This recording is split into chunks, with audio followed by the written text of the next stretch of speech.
am a latecomer to the involvement of St. Matthew's and the Masama Girls' School in Tanzania, as I participated in the most recent mission trip there in 2019, along with about 12 others. I had heard about earlier trips and the extended time that the Burbage family had spent there many years earlier, and when the opportunity came up for this most recent trip, I spoke to John Burbage and found out more.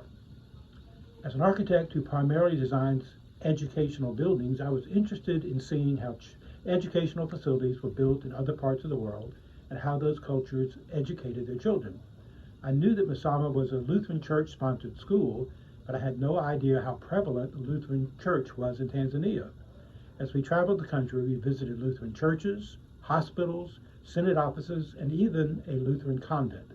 The convent was particularly interesting to me as its purpose was to train teachers in the Montessori educational practices, and I was currently designing a Montessori school back in Charleston. While Masama was not a Montessori school, I never thought I'd run into a Montessori training facility in Tanzania. What Masama was and is today is a testament to the dedication of students, families, teachers, and administrators who sacrifice quite a lot to attend. Students live on campus away from their families for extended periods of time, and their families must find the resources to send them there.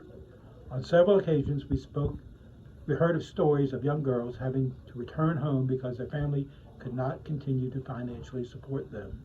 These young girls took their education seriously, as they knew it was one, if not the only way, to rise from the disadvantaged backgrounds where they came from. Many of the ones I talked to wanted to become professionals and attend higher educational institutions upon graduation. Several of the girls wrote to me after our trip, and I responded with return letters, but we've lost touch over the subsequent years. While the physical labor we performed while there was somewhat helpful, the financial donations that were made by members of St. Matthew's before and after the trip have had a great impact on the school. These donations allow students to attend on scholarships and provide much needed supplies for the school. When you consider how blessed we are and how little these girls and their families have, we should all want to give generously to support them. I can assure you that the Masama girls will be grateful.